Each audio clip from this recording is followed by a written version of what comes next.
2020, nagulantang ang buong Pilipinas at ang buong sangsinukob, buong mundo nang umusbong ang coronavirus at mas kilala sa tawag na COVID-19. March 15, 2020, sa buong Pilipinas nagkaroon ng malawakang lockdown.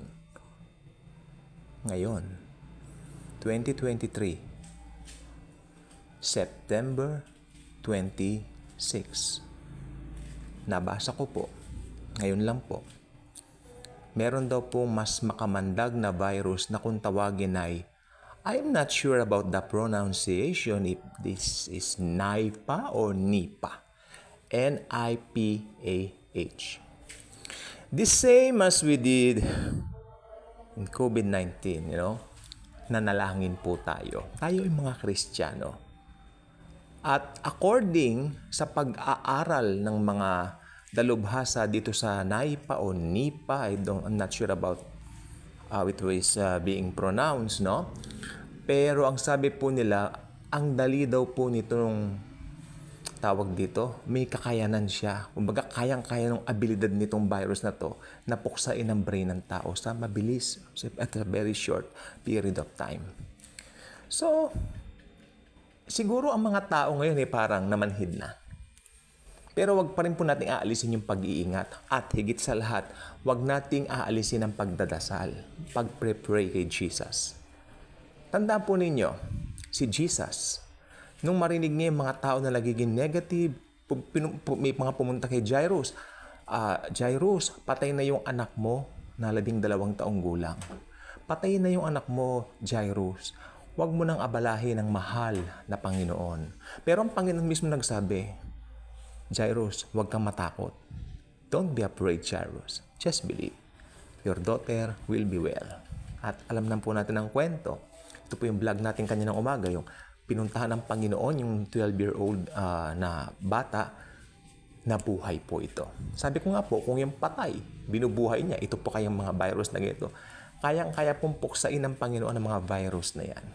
Ngayon, ang kapahintulutan, tanda po ninyo yung hulihan ng Lord's Prayer, at huwag mo kaming ipahintulot sa tukso. Yun po yun Hindi po ang Panginoong Jesus ang nagbibigay ng mga ganyan. Nangyayari po yan because sa choice ng tao at sa panahon po natin ngayon dahil masama na po ang mundo, kaya pinapahintulot ng Diyos yung mga viruses na yan. Para siguro gisingin yung iba. Alam po ba ninyo nung pandemic, to be exact, May 2020, tumawag yung sister ko sa Amerika, from America. Sabi niya, Huy, alam mo, naubos yung mga Bible sa mga shelves. Sabi niya, naubos daw yung mga Bible sa shelf. Samantalang nung pumunta raw siya roon before the pandemic, punong-puno yung stocks ng mga Bibles. Papayag po ba kayo na nagiging malapit lang tayo sa Panginoon kung merong mga pandemya or mga Nipah o COVID, coronavirus? How about yung mga normal days ng buhay natin? Mas piliin natin na maging malapit kay Jesus. Sa ating mga Kristiyano, automatic po yan. Ang sinasabi ko po, yung mga hindi pa Kristyan, hindi niyo po ba naisip na ang daming namatay ng pandemic? Sa dami ng namatay ng pandemic, ang unang sumagi sa isip ko, Lord, tinanggap ka ba nila sa buhay nila bago sila namatay? Ang dami ko pong kakilalang pumanaw, family friends po namin pumanaw. Ang natanong ko, Lord, tumanggap ba sila sa'yo?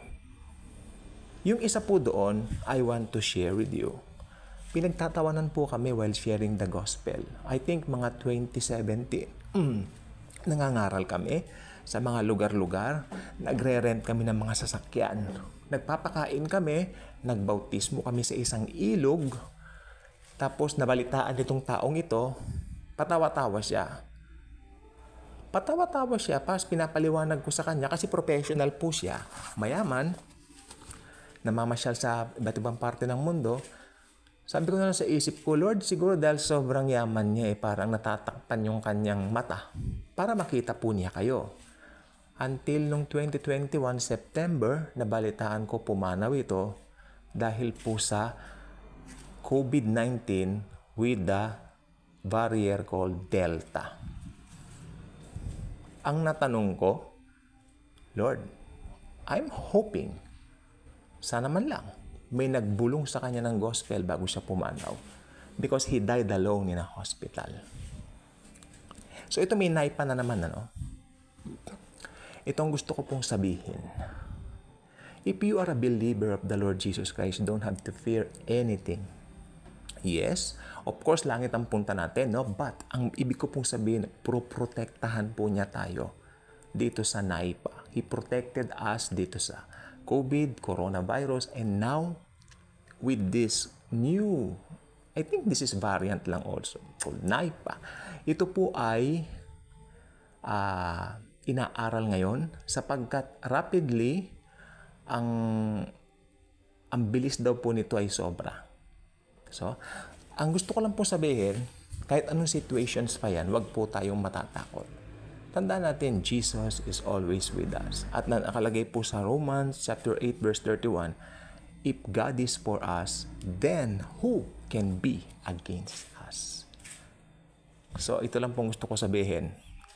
Huwag natin papabayaan yung mga past experience natin, nakalilimutan lang natin ng gano'n. Alam po ba ninyo ngayon sa entertainment industry, nakikita ko po, especially kanina, parang hindi nagka-COVID-19 na, parang bumabalik na naman yung mga kalaswaan, bumabalik na naman yung mga, di ba, yung mga masasama na ginagawa, dahil nangangalbit po ang Panginoon. Hindi po siya nagpapadala ng mga dilubyungan, pero pinapahintulot niya yan to remind those wicked people. Sa Bible po, if you are not a Christian, if you don't believe in Jesus, you are called wicked. Kasi yung lahat ng tao pinanganak with an Adamic nature, with the nature coming from Adam. Nagkaroon ng fall of man dahil na-deceive si Eve nitong magandang serpiente na kung tawagin ay ahas na maganda. Alam natin yon, si Lucifer, si ahas, si Satanas. So, ever since that, ang mga taong pinapanganak may sinful nature. Kahit ikaw pa ay pinakamayaman, nagiging pilantropo ka, nag-share ka nito ng mga pera mo, sinasabi mo mayaman ka, bumili ka ng ganito, ng mga ganyan, I don't care. Ang tanong ko lang sa iyo, tinanggap mo na ba ang Panginoong Hesukristo? Huwag kang gagaya doon sa kakilala ko na agad pumanaw na hindi ko sigurado kung may kasi tinatawanan nga po niya kami while doing our evangelical works, no? So, I hope hindi mangyari sa inyo yan. Alam niyo po ba, lagi na pong may ganyan. Pasama na po ng pasama ang mundo, kaya totoo po ang end times. Maniniwala po dapat kayo sa end times, mag-aral kayo ng Book of Revelation sapagkat ang hinihintay na po natin anytime ngayon ay yung rapture at yung paglantad ng Antikristo. Pero ang kagandahan po nito, pag na-rapture na po tayo, hindi na po natin maaabutan yung Antikristo. Ang naghihintay sa Antikristo pero hindi nila alam na hinihintay nila ay yung mga maiiwan sa rapture. Yung mga unbelievers. Yung mga nag-reject ng gospel ni Lord Jesus Christ habang panahon pa ng church age. Well, good news. Church age pa rin po tayo ngayon. Habang hindi pa nagaganap ang rapture, we're still in the, church age. How about making some decisions right now to decide for Jesus? He's knocking at the door of your heart. Sabi niya, tok, tok, tok, tok. Tok, tok, tok, tok. I'm knocking at the door of your heart, each and every person in the whole world. If anyone will open the door and let me in, I will come and sup with him. Ang ganda. Alam po ba ninyo, naranasan namin yan when we let the Lord enter our lives. Kami mga believers. Kaya kung kayo hindi pa mananampalataya ni Jesus, gusto ko pong maranasan ninyo yung joy. Alam po ba ninyo, pag ikaw ay mananampalataya, hindi mo ma-express, why do you have this joy? Regardless of what's happening around you. Just can't express, just don't understand what's this joy. Pero alam mo, si Jesus. Amen. It's Jesus. Kaya kung hindi ka pa subscriber dito at gusto mo pang mas lalong makilala ang Panginoong Hesukristo, ito ang tamang channel para sa'yo. Click mo ang notification bell, share this video, share the wonderful love of Jesus. Huwag matakot sa Nipah or Nipah virus. Kung sinurvive niya tayo sa COVID, poprotektahan niya tayo dito. Thank you. And as always and forever, Jesus truly loves us all.